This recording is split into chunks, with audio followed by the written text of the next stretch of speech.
Chapter 15. The Death Defiers. I arrived at Gennaro's house around 2 p.m. Don Juan and I became involved in conversation, and then Don Juan made me shift into heightened awareness. Here we are again, the three of us, just as we were the day we went to that flat rock, Don Juan said. And tonight we're going to make another trip to that area.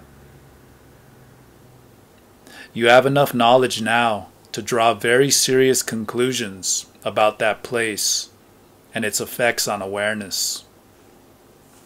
What is it with that place, Don Juan? Tonight you're going to find out some gruesome facts that the old seers collected about the rolling force.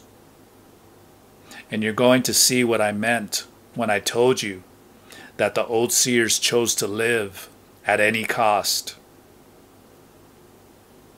Don Juan turned to Gennaro, who was about to fall asleep. He nudged him. Wouldn't you say, Gennaro, that the old seers were dreadful men? Don Juan asked. Absolutely, Gennaro said in a crisp tone, and then seemed to succumb to fatigue. He began to nod noticeably. In an instant he was sound asleep, his head resting on his chest, with his chin tucked in. He snored. I wanted to laugh out loud, but then I noticed that Gennaro was staring at me, as if he were sleeping with his eyes open. They were such dreadful men that they even defied death, Gennaro added between snores. Aren't you curious to know how those gruesome men defied death? Don Juan asked me. He seemed to be urging me to ask for an example of their gruesomeness. He paused and looked at me with what I thought was a glint of expectation in his eyes. You're waiting for me to ask for an example, aren't you? I said. This is a great moment, he said, patting me on the back and laughing. My benefactor had me on the edge of my seat at this point. I asked him to give me an example, and he did. Now I'm going to give you one whether you ask for it or not. What are you going to do? I asked, so frightened that my stomach was tied in knots and my voice cracked. It took a while for Don Juan to stop laughing. Every time he started to speak, he'd get an attack of coughing laughter. As Gennaro told you, the old seers were dreadful men, he said, rubbing his eyes. There was something they tried to avoid at all costs. They didn't want to die. You may say that the average man doesn't want to die either, but the advantage that the old seers had over the average man was that they had the concentration and the discipline to intend things away, and they actually intended death away. He paused and looked at me with raised eyebrows. He said that I was falling behind, that I was not asking my usual questions. I remarked that it was plain to me that he was leading me to ask if the old seers had succeeded in intending death away. But he himself had already told me that their knowledge about the tumbler had not saved them from dying. They succeeded in intending death away, he said, pronouncing his words with extra care. But they still had to die. How did they intend death away? I asked. They observed their allies, he said, and seeing that they were living beings with a much greater resilience to the rolling force, the seers patterned themselves on their allies. The old seers realized, Don Juan explained, that only organic beings have a gap that resembles a bowl. Its size and shape and its brittleness make it the ideal configuration to hasten the cracking and collapsing of the luminous shell under the onslaughts of the tumbling force. The allies, on the other hand, who only have a line for a gap, present such a small surface to the rolling force as to be practically immortal. Their cocoons can sustain the onslaughts of the tumbler indefinitely because hairline gaps offer no ideal configuration to it. The old seers developed the most bizarre techniques for closing their gaps. Don Juan continued. They were essentially correct in assuming that a hairline gap is more durable than a bowl-like one. Are those techniques still in existence? I asked. No, they are not, he said. But some of the seers who practice them are. For reasons unknown to me, his statement caused a reaction of sheer terror in me. My breathing was altered instantly, and I couldn't control its rapid pace. They're still alive to this day, isn't that so, Gennaro? Don Juan asked. Absolutely, Gennaro muttered, from an apparent state of deep sleep. I asked Don Juan if he knew the reason for my being so frightened. He reminded me about a previous occasion in that very room when they had asked me if I had noticed the weird creatures that had come in the moment Gennaro opened the door. That day, your assemblage point went very deep into the left side and assembled a frightening world, he went on. But I have already said that to you. What you don't remember is that you went directly to a very remote world and scared yourself pissless there. Don Juan turned to Gennaro, who was snoring peacefully with his legs stretched out in front of him. Wasn't he scared pissless, Gennaro? He asked. Absolutely pissless, Gennaro muttered. And Don Juan laughed.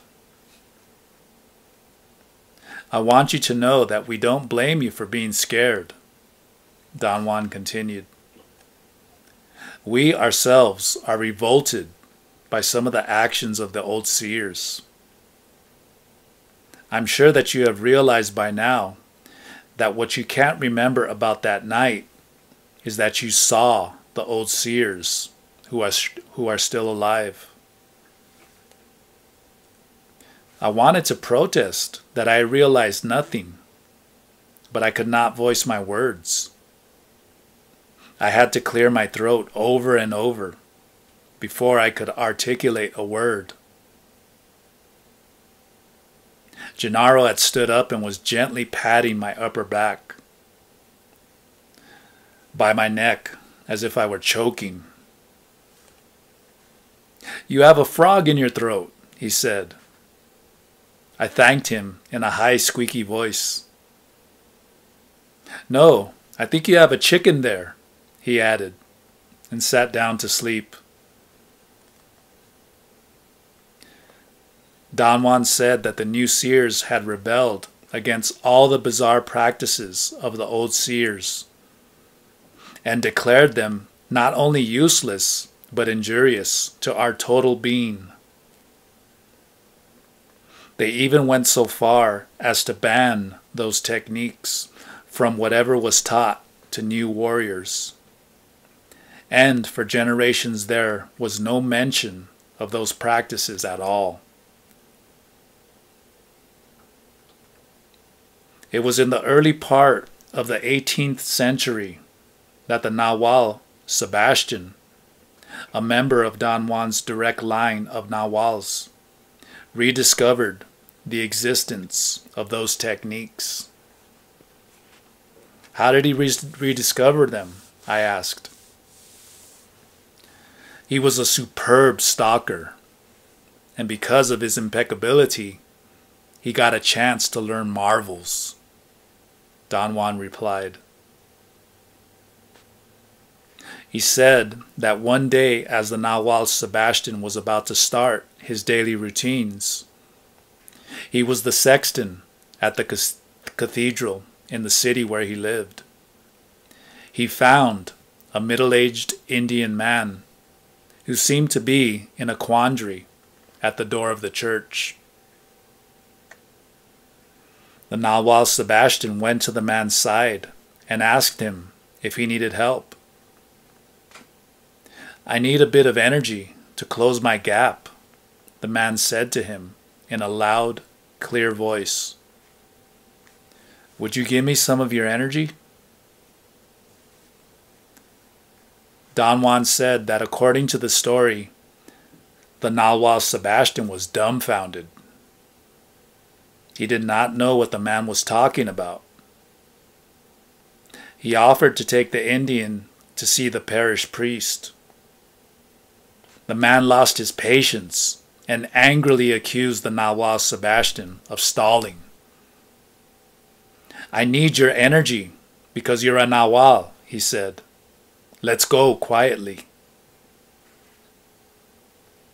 The Nahual Sebastian succumbed to the magnetic power of the stranger and meekly went with him into the mountains. He was gone for many days. When he came back, he not only had a new outlook about the ancient seers, but detailed knowledge of their techniques. The stranger was an ancient Toltec, one of the last survivors. The Nahual Sebastian found out marvels about the old seers. Don Juan went on. He was the one who first knew how grotesque and aberrant they really were. Before him, that knowledge was only hearsay. One night, my benefactor and the Nahual Elias gave me a sample of those aberrations. They really showed it to Gennaro and me together, so it's only proper that we both show you the same sample. I wanted to talk in order to stall. I needed time to calm down, to think things out. But before I could say anything, Don Juan and Gennaro were practically dragging me out of the house. They headed for the same eroded hills we had visited before. We stopped at the bottom of a large barren hill. Don Juan had pointed towards some distant mountains to the south and said that between the place where we stood and the natural cut in one of those mountains, a cut that looked like an open mouth, there were at least 7 sites where the ancient seers had focused all the power of their awareness. Don Juan said that those old seers had not only been knowledgeable and daring, but downright successful. He added that his benefactor had showed him and Gennaro a site where the old seers, driven by their love for life, had buried themselves alive and actually intended the rolling force away. "There is nothing that would catch the eye in those places," he went on. The old seers were careful not to leave marks. It is just a landscape. One has to see to know where those places are. He said that he did not want to walk to the faraway sites, but would take me to one that was nearest. I insisted on knowing what we were after. He said that we were going to see the buried seers, and that for that we had to stay until it got dark under the cover of some green bushes. He pointed them out. They were perhaps half a mile away, up a steep slope. We reached the patch of bushes and sat down as comfortably as we could. He began then to explain in a very low voice that in order to get energy from the earth, ancient seers used to bury themselves for periods of time, depending on what they wanted to accomplish. The more difficult their task, the longer their burial period. Don Juan stood up and in a melodramatic way showed me a spot a few yards from where we were.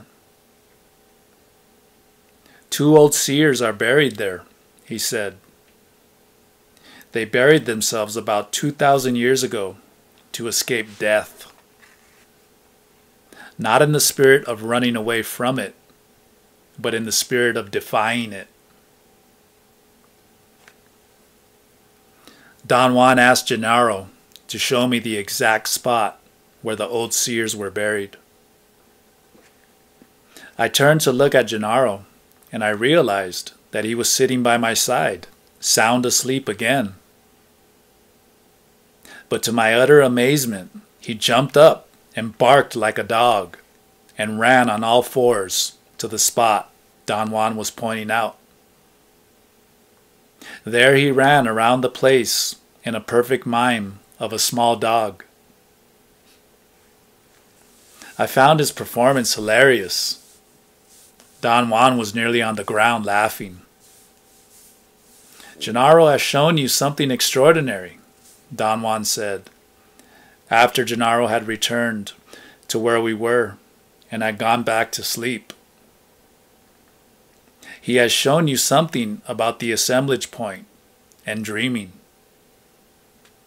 He's dreaming now, but he can act as if he were fully awake, and he can hear everything you say. From that position, he can do more than if he were awake. He was silent for a moment, as if assessing what to say next. Gennaro snored rhythmically. Don Juan remarked how easy it was for him to find flaws with what the old seers had done. Yet, in all fairness, he never tired of repeating how wonderful their accomplishments were. He said that they understood the earth to perfection. Not only did they discover and use the boost from the earth, but they also discovered that if they remained buried, their assemblage points aligned emanations that were ordinarily inaccessible, and that such an alignment engaged the earth's strange, inexplicable capacity to deflect the ceaseless strikes of the rolling force.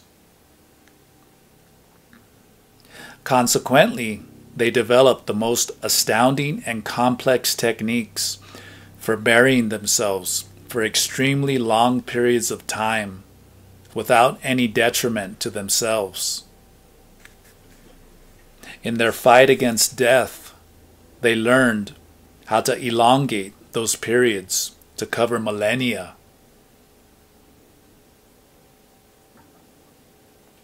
It was a cloudy day, and night fell quickly. In no time at all, everything was in darkness.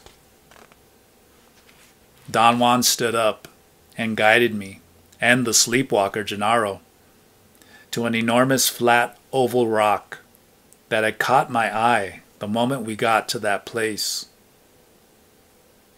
It was similar to the flat rock we had visited before, but bigger. It occurred to me that the rock, enormous as it was, had deliberately been placed there.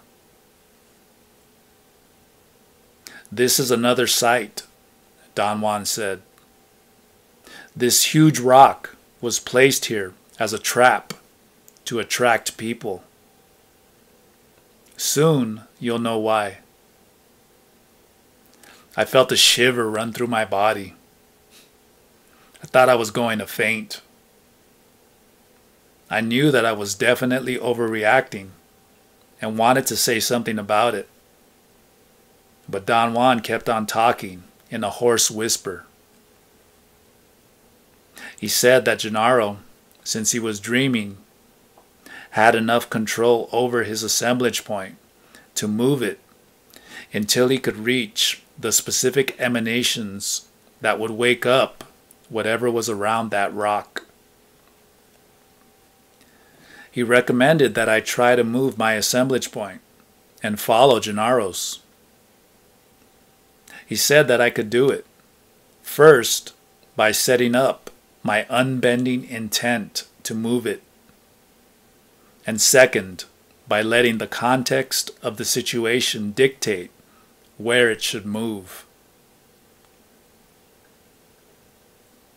After a moment's thought, he whispered in my ear not to worry about procedures, because most of the really unusual things that happen to seers, or to the average man for that matter, happen by themselves, with only the intervention of intent.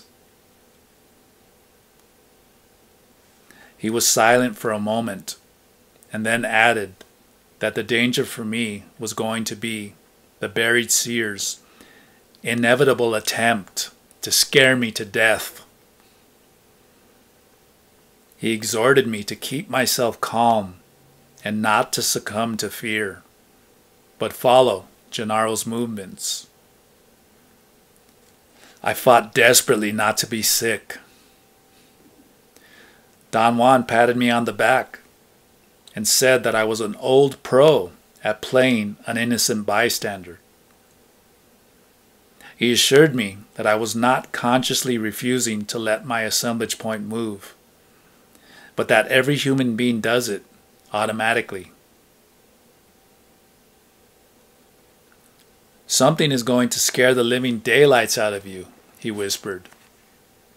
"Don't give up, because if you do, you'll die. And the old vultures around here are going to feast on your energy." "Let's get out of here," I pleaded. "I really don't give a damn about getting an example of the old seer's grotesqueness." "It's too late," Gennaro said, fully awake now, standing by my side. "Even if we try to get away, the two seers and their allies on the other spot will cut you down. They have already made a circle around us. There are as many as 16 awarenesses focused on you right now." "Who are they?" I whispered in Gennaro's ear. "The 4 seers and their court," he replied. "They've been aware of us since we got here." I wanted to turn tail and run for dear life, but Don Juan held my arm and pointed to the sky. I noticed that a remarkable change in visibility had taken place. Instead of the pitch-black darkness that had prevailed, there was a pleasant dawn twilight. I made a quick assessment of the cardinal points. The sky was definitely lighter toward the east.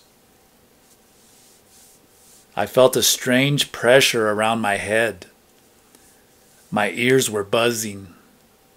I felt cold and feverish at the same time. I was scared as I had never been before. But what bothered me was a nagging sensation of defeat, of being a coward. I felt nauseated and miserable. Don Juan whispered in my ear. He said that I had to be on the alert, that the onslaught of the old seers would be felt by all three of us at any moment. "You can grab on to me if you want to," Gennaro said in a fast whisper, as if something were prodding him. I hesitated for an instant. I did not want Don Juan to believe that I was so scared I needed to hold on to Gennaro. "Here they come," Gennaro said in a loud whisper. The world turned upside down instantaneously for me when something gripped me by my left ankle. I felt the coldness of death on my entire body. I knew I had stepped on an iron clamp, maybe a bear trap. That all flashed through my mind before I let out a piercing scream, as intense as my fright. Don Juan and Gennaro laughed out loud. They were flanking me no more than 3 feet away, but I was so terrified I did not even notice them. "Sing! Sing for dear life!" I heard Don Juan ordering me under his breath. I tried to pull my foot loose. I felt then a sting, as if needles were piercing my skin. Don Juan insisted over and over that I sing. He and Gennaro started to sing a popular song. Gennaro spoke the lyrics as he looked at me from hardly 2 inches away. They sang off-key in raspy voices, getting so completely out of breath and so high out of the range of their voices that I ended up laughing. "Sing, or you're going to perish," Don Juan said to me. "Let's make a trio," Gennaro said. "We'll sing a bolero." I joined them in an off-key trio. We sang for quite a while at the top of our voices, like drunkards. I felt that the iron grip on my leg was gradually letting go of me. I had not dared to look down at my ankle. At one moment I did, and I realized then that there was no trap clutching me. A dark, head-like shape was biting me. Only a supreme effort kept me from fainting. I felt I was getting sick and automatically tried to bend over. But somebody with superhuman strength grabbed me painlessly by the elbows and the nape of my neck and did not let me move. I got sick all over my clothes. My revulsion was so complete that I began to fall in a faint. Don Juan sprinkled my face with some water from the small gourd he always carried when we went into the mountains. The water slid under my collar. The coldness restored my physical balance, but it did not affect the force that was holding me by my elbows and neck. "I think you are going too far with your fright," Don Juan said loudly, and in such a matter-of-fact tone that he created an immediate feeling of order.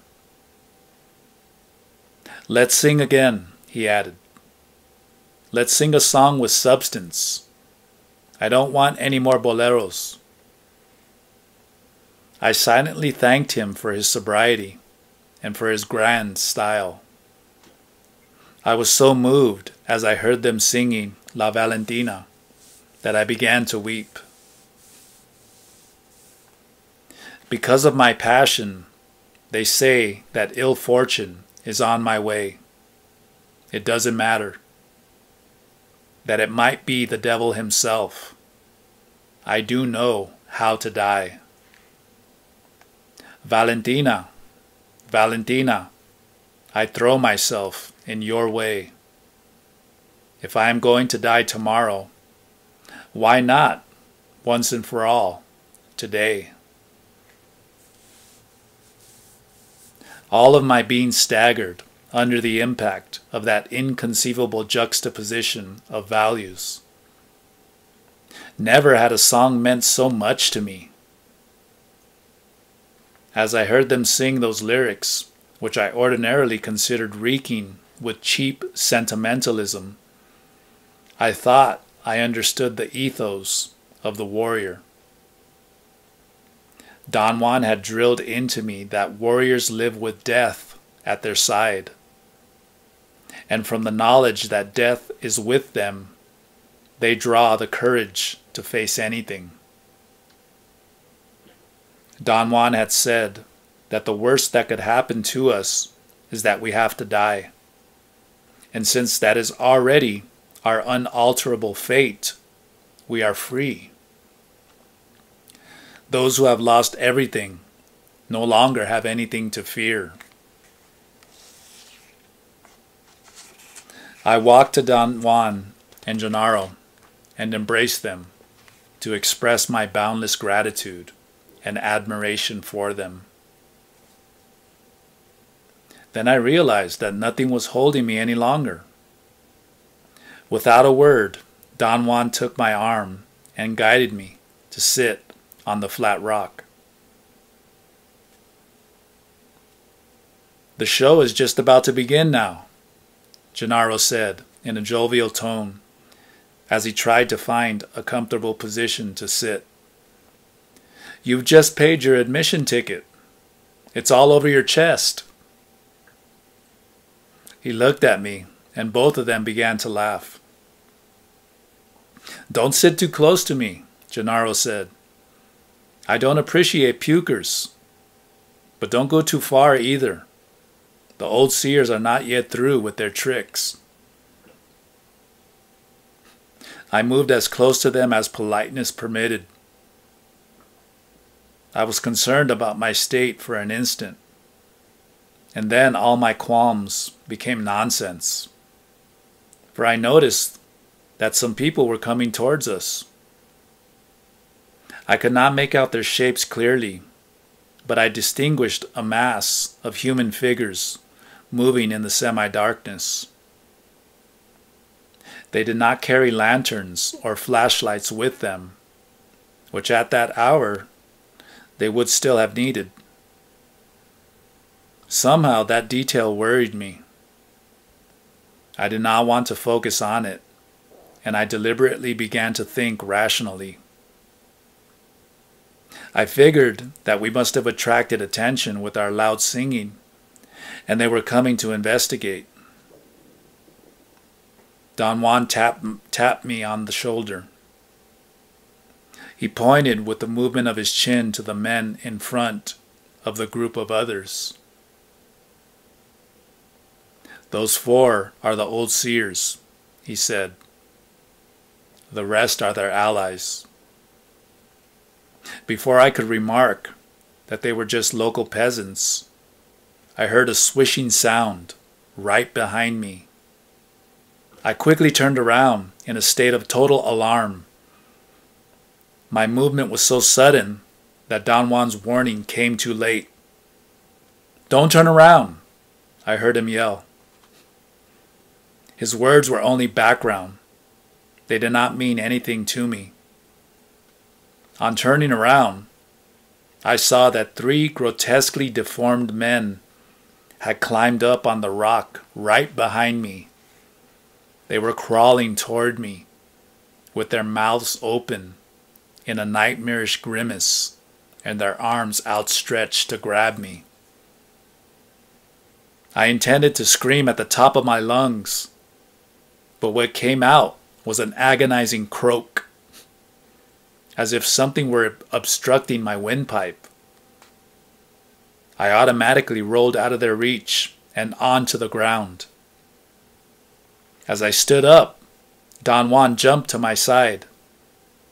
At the very same moment that a horde of men, led by those Don Juan had pointed out, descended on me like vultures. They were actually squeaking like bats or rats. I yelled in terror. This time I was able to let out a piercing cry. Don Juan, as nimbly as an athlete in top form, pulled me out of their clutches onto the rock. He told me in a stern voice not to turn around to look, no matter how scared I was. He said that the Allies cannot push at all, but that they certainly could scare me and make me fall to the ground. On the ground, however, the Allies could hold anybody down. If I were to fall on the ground by the place where the seers were buried, I would be at their mercy. They would rip me apart while their allies held me. He added that he had not told me all that before because he had hoped I would be forced to see and understand it by myself. His decision had nearly cost me my life. The sensation that the grotesque men were just behind me was nearly unbearable. Don Juan forcefully ordered me to keep calm and focus my attention on 4 men at the head of a crowd of perhaps 10 or 12. The instant I focused my eyes on them, as if on cue, they all advanced to the edge of the flat rock. They stopped there and began hissing like serpents. They walked back and forth. Their movements seemed to be synchronized. It was so consistent and orderly that it seemed to be mechanical. It was as if they were following a repetitive pattern, aimed at mesmerizing me. "Don't gaze at them, dear," Gennaro said to me, as if he were talking to a child. The laughter that followed was as hysterical as my fear. I laughed so hard that the sound reverberated on the surrounding hills. The men stopped at once and seemed to be perplexed. I could distinguish the shapes of their heads bobbing up and down, as if they were talking, deliberating among themselves. Then one of them jumped onto the rock. "Watch out! That one is a seer," Gennaro explained. "What are we going to do?" I shouted. "We could start singing again," Don Juan replied, matter-of-factly. My fear reached its apex then. I began to jump up and down and to roar like an animal. The man jumped down to the ground. "Don't pay any more attention to those clowns," Don Juan said. "Let's talk, as usual." He said that we had gone there for my enlightenment and that I was failing miserably. I had to reorganize myself. The first thing to do was to realize that my assemblage point had moved and was now making obscure emanations glow. To carry the feelings from my usual state of awareness into the world I had assembled was indeed a travesty. For fear is only prevalent among the emanations of daily life. I told him that if my assemblage point had shifted, as he was saying it had, I had news for him. My fear was infinitely greater and more devastating than anything I had ever experienced in my daily life. "You're wrong," he said. "Your first attention is confused and doesn't want to give up control. That's all." I have the feeling that you could walk right up to those creatures and face them, and they wouldn't do a thing to you. I insisted that I was definitely in no condition to test such a preposterous thing as that. He laughed at me. He said that sooner or later I had to cure myself of my madness, and that to take the initiative and face up to those four seers was infinitely less preposterous than the idea that I was seeing them at all. He said that to him madness was to be confronted by men who had been buried for 2,000 years and were still alive, and not to think that that was the epitome of preposterousness. I heard everything he said with clarity, but I was not really paying attention to him. I was terrified of the men around the rock. They seemed to be preparing to jump us, to jump me, really. They were fixed on me. My right arm began to shake, as if I were stricken by some muscular disorder. Then I became aware that the light in the sky had changed. I had not noticed before that it was already dawn. The strange thing was that an uncontrollable urge made me stand up and run to the group of men.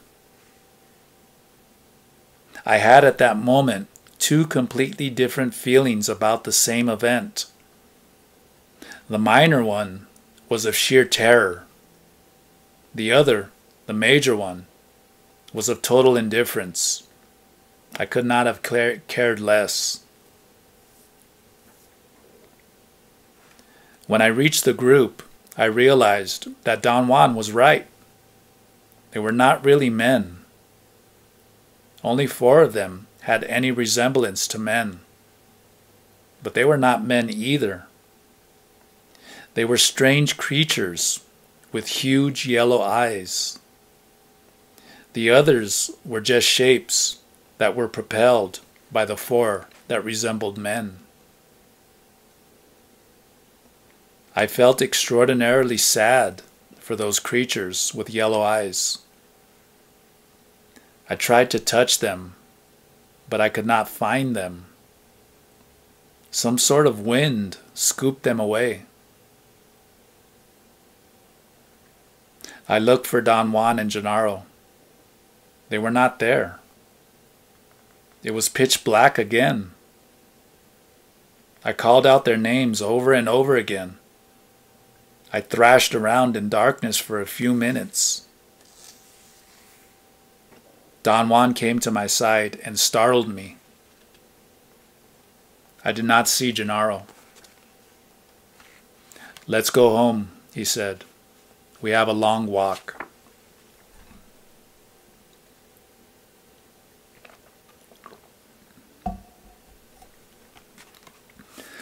Don Juan commented on how well I had performed at the site of the buried seers, especially during the last part of our encounter with them. He said that a shift of the assemblage point is marked by a change in light. In the daytime, light becomes very dark. At night, darkness becomes twilight. He added that I had performed 2 shifts by myself, aided only by animal fright.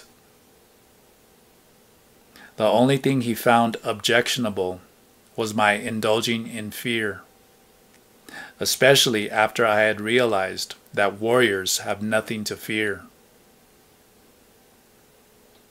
"How do you know I had realized that?" I asked. "Because you were free. When fear disappears, all the ties that bind us dissolve," he said. "An ally was gripping your foot because it was attracted by your animal terror."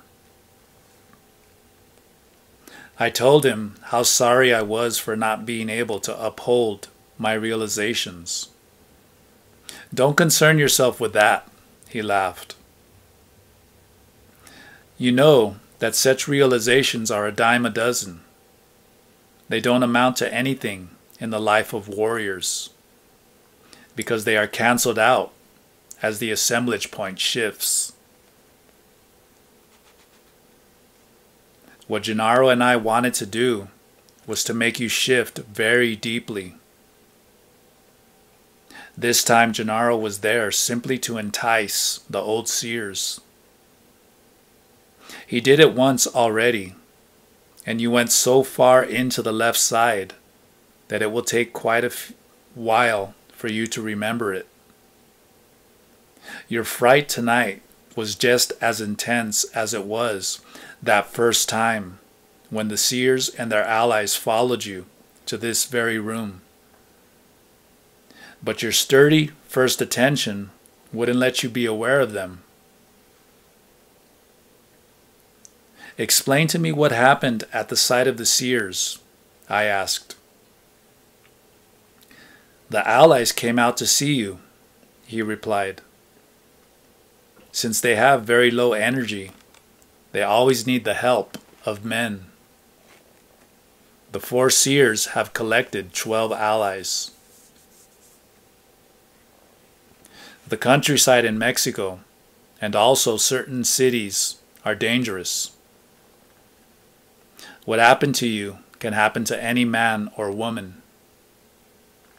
If they bump into that tomb, they may even see the seers and their allies. If they are pliable enough to let their fear make their assemblage points shift. But one thing is for sure, they can die of fright.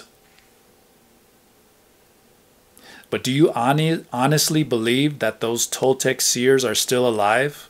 I asked.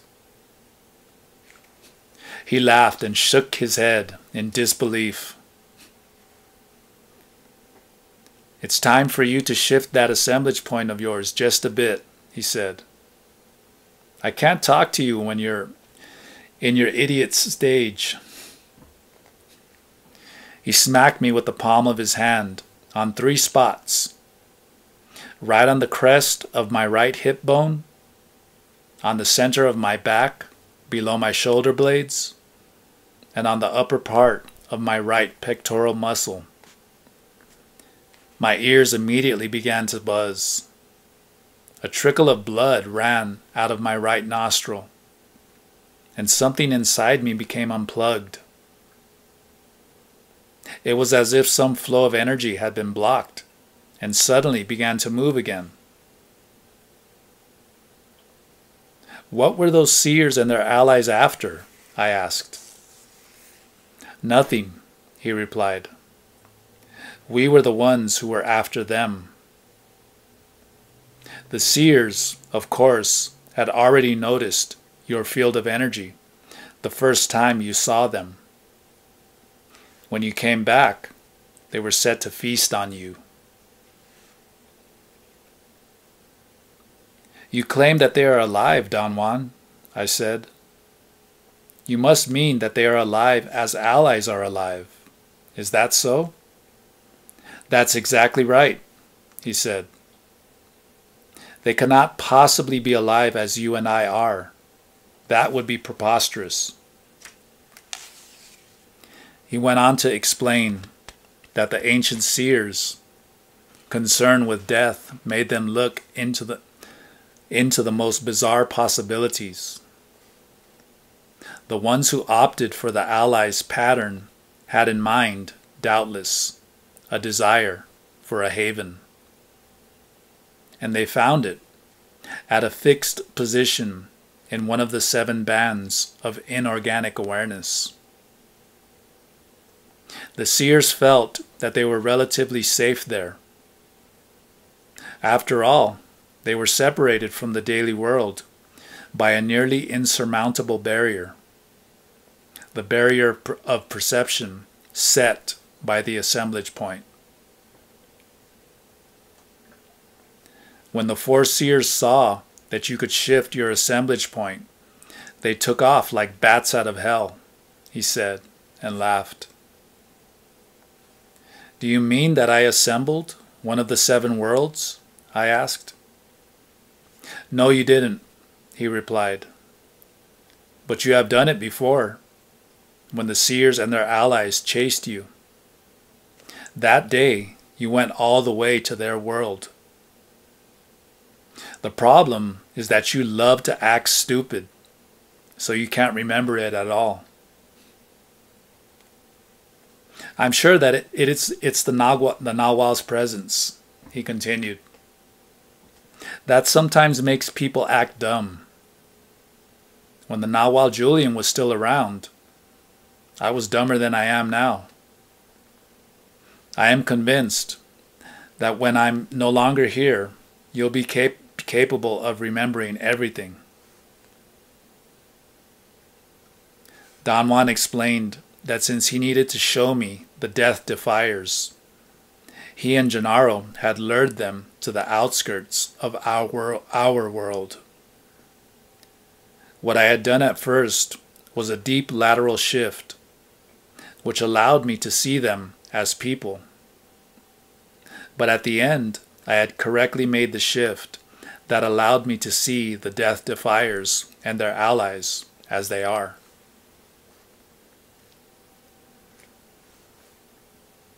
Very early the next morning, at Silvio Manuel's house, Don Juan called me to the big room to discuss the events of the previous night. I felt exhausted and wanted to rest, to sleep. But Don Juan was pressed for time. He immediately started his explanation. He said that the old seers had found out a way to utilize the rolling force and be propelled by it. Instead of succumbing to the onslaughts of the tumbler, they rode with it and let it move their assemblage points to the confines of human possibilities. Don Juan expressed unbiased admiration for such an accomplishment. He admitted that nothing else could give the assemblage point the boost that the tumbler gives. I asked him about the difference between the Earth's boost and the tumbler's boost.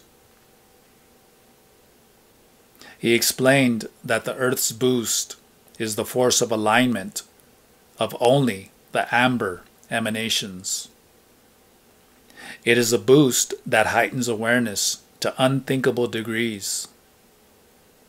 To the new seers, it is a blast of unlimited consciousness, which they call total freedom. He said that the tumbler's boost, on the other hand, is the force of death. Under the impact of the tumbler, the assemblage point moves to new, unpredictable positions. Thus, the old seers were always alone in their journeys, although the enterprise they were involved in was always communal. The company of other seers on their journeys was fortuitous and usually meant struggle for supremacy. I confessed to Don Juan that the concerns of the old seers, whatever they may have been, were worse than morbid horror tales to me. He laughed uproariously. He seemed to be enjoying himself. You have to admit, no matter how disgusted you feel, that those devils were very daring, he went on. I never liked them myself, as you know, but I can't help admiring them. Their love for life is truly beyond me. How can that be love for life, Don Juan? It's something nauseating, I said. What else could push a man to those extremes if it is not love for life? He asked. They loved life so intensely that they were not willing to give it up. That's the way I have seen it. My benefactor saw something else. He believed that they were afraid to die, which is not the same as loving life. I say that they were afraid to die because they loved life and because they had seen marvels, and not because they were greedy little monsters. No. They were aberrant because nobody ever challenged them, and they were spoiled like rotten children. But their daring was impeccable, and so was their courage. Would you venture into the unknown out of greed? No way. Greed works only in the world of ordinary affairs. To venture into that terrifying loneliness, one must have something greater than greed. Love. One needs love for life, for intrigue, for mystery. One needs unquenching curiosity and guts galore. So don't give me this nonsense about you being revolted. It's embarrassing. Don Juan's eyes were shining with contained laughter. He was putting me in my place, but he was laughing at it. Don Juan left me alone in the room for perhaps an hour. I wanted to organize my thoughts and feelings. I had no way to do that. I knew without any doubt that my assemblage point was at a position where reasoning does not prevail. Yet I was moved by reasonable concerns. Don Juan had said that technically, as soon as the assemblage point shifts, we are asleep. I wondered, for instance, if I was sound asleep from the stand of an onlooker, just as Gennaro had been asleep to me. I asked Don Juan about it as soon as he returned. "You are absolutely asleep without having to be stretched out," he replied. "If people in a normal state of awareness saw you now, you would appear to them to be a bit dizzy, even drunk." He explained that during normal sleep, the shift of the assemblage point runs along either edge of man's band. Such shifts are always coupled with slumber.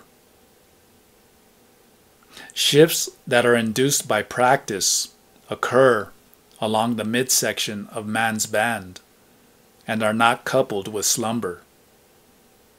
Yet a dreamer is asleep. Right at this juncture is where the new and the old seers made their separate bids for power. He went on. The old seers wanted a replica of the body, but with more physical strength. So they made their assemblage points slide along the right edge of man's band. The deeper they moved along the right edge, the more bizarre their dreaming body became. You yourself witnessed last night the monstrous result of a deep shift along the right edge. He said that the new seers were completely different, that they maintained their assemblage points along the midsection of man's band. If the shift is a shallow one, like the shift into heightened awareness, the dreamer is almost like anyone else in the street, except for a slight vulnerability to emotions, such as fear and doubt. But at a certain degree of depth, the dreamer who is shifting along the midsection becomes a blob of light. A blob of light is the dreaming body of the new seers. He also said that such an impersonal dreaming body is more conducive to understanding and examination, which are the basis of all the new seers do. The intensely humanized dreaming body of the old seers drove them to look for answers that were equally personal and humanized. Don Juan suddenly seemed to be groping for words. "There is another Death Defier," he said curtly.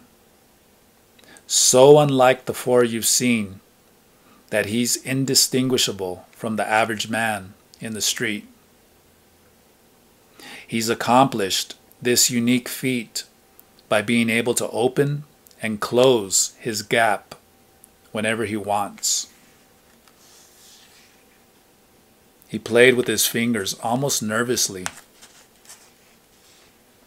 The ancient seer that the Nahual Sebastian found in 723 is that Death Defier. He went on.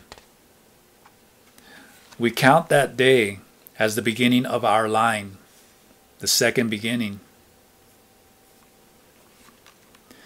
That Death Defier, who's been on the earth for hundreds of years, has changed the lives of every Nahual he met, some more profoundly than others. And he has met every single Nahual of our line since that day in 1723. Don Juan looked at me fixedly. I got strangely embarrassed. I thought my embarrassment was the result of a dilemma. I had very serious doubts about the content of the story. And at the same time, I had the most disconcerting trust that everything he had said was true. I expressed my quandary to him. "The problem of rational disbelief is not yours alone," Don Juan said. "My benefactor was at first plagued by the same question. Of course, later on he remembered everything, but it took him a long time to do so. When I met him, he had already recollected everything, so I never witnessed his doubts. I only heard about them. The weird part is that people who have never set eyes on the man have less difficulty accepting that he's one of the original seers. My benefactor said that his quandary stemmed from the fact that the shock of meeting such a creature had lumped together a number of emanations. It takes time for those emanations to separate themselves." Don Juan went on to explain that as my assemblage point kept on shifting, a moment would come when it would hit the proper combination of emanations. At that moment, the proof of the existence of that man would become overwhelmingly evident to me. I felt compelled to talk again about my ambivalence. "We're deviating from our subject," he said. "It may seem that I'm trying to convince you of the existence of that man. And what I meant to talk about is the fact that the old seer knows how to handle the rolling force. Whether or not you believe that he exists is not important. Someday you'll know for a fact that he certainly succeeded in closing his gap. The energy that he borrows from the Nahual, every generation he uses exclusively to close his gap." "How did he succeed in closing it?" I asked. "There is no way of knowing that," he replied. "I've talked to two other Nahuals who saw that man face to face, the Nahual Julian and the Nahual Elias. Neither of them knew how. The man never revealed how he closes that opening, which I suppose begins to expand after a time. The Nawal Sebastian said that when he first saw the old seer, the man was very weak, actually dying. But my benefactor found him prancing vigorously, like a young man. Don Juan said that the Nawal Sebastian nicknamed that nameless man the tenant, for they struck an arrangement by which the man was given energy, lodging, so to speak, and he paid rent in the form of favors and knowledge. Did anybody ever get hurt in the exchange? I asked. None of the Nawals who exchanged energy with him was injured, he replied. The man's commitment was that he'd only take a bit of superfluous energy from the Nawal in exchange for gifts, for extraordinary abilities. For instance, the Nawal Julian got the Gate of Power.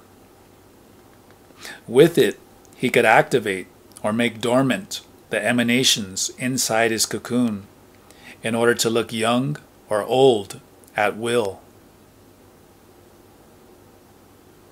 Don Juan explained that the Death Defiers in general went as far as rendering dormant all the emanations inside their cocoons, except those that matched the emanations of the allies. In this fashion, they were able to imitate the allies in some form. Each of the Death Defiers we had encountered at the rock, Don Juan said, had been able to move his assemblage point to a precise spot on his cocoon in order to emphasize the emanations shared with the allies and to interact with them. But they were all unable to move it back to its usual position and interact with people. The tenant, on the other hand, is capable of shifting his assemblage point to assemble the everyday world as if nothing had ever happened. Don Juan also said that his benefactor was convinced, and he fully agreed with him, that what takes place during the borrowing of energy is that the old sorcerer moves the Nawal's assemblage point to emphasize the allies' emanations inside the Nawal's cocoon. He then uses the great jolt of energy produced by those emanations that suddenly become aligned after being so deeply dormant. He said that the energy locked within us in the dormant emanations has a tremendous force and an incalculable scope.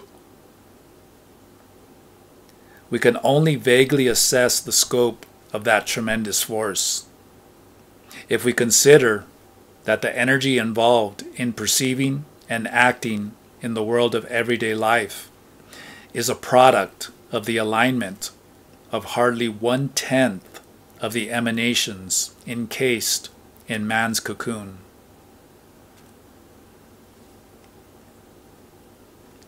What happens at the moment of death is that all that energy is released at once. He continued, living beings at that moment become flooded by the most inconceivable force. It is not the rolling force that has cracked their gaps, because that force never enters inside the cocoon. It only makes it collapse. What floods them is the force of all the emanations that are suddenly aligned after being dormant for a lifetime. There is no outlet for such a giant force except to escape through the gap. He added that the old sorcerer had found a way to tap that energy. By aligning a limited and very specific spectrum of the dormant emanations inside the Nawal's cocoon, the old seer taps a limited but gigantic jolt. How do you think he takes that energy into his own body? I asked. By cracking the Nawal's gap, he replied. He moves the Nawal's assemblage point until the gap opens a little. When the energy of newly aligned emanations is released through that opening, he takes it into his own gap. Why is that old seer doing what he's doing? I asked. My opinion is that he's caught in a circle he can't break, he replied. We got into an agreement with him. He's doing his best to keep it, and so are we. We can't judge him. Yet, we have to know that his path doesn't lead to freedom. He knows that, and he also knows he can't change it. He's trapped in a situation of his own making. The only thing he can do is to prolong his ally-like existence as long as he possibly can.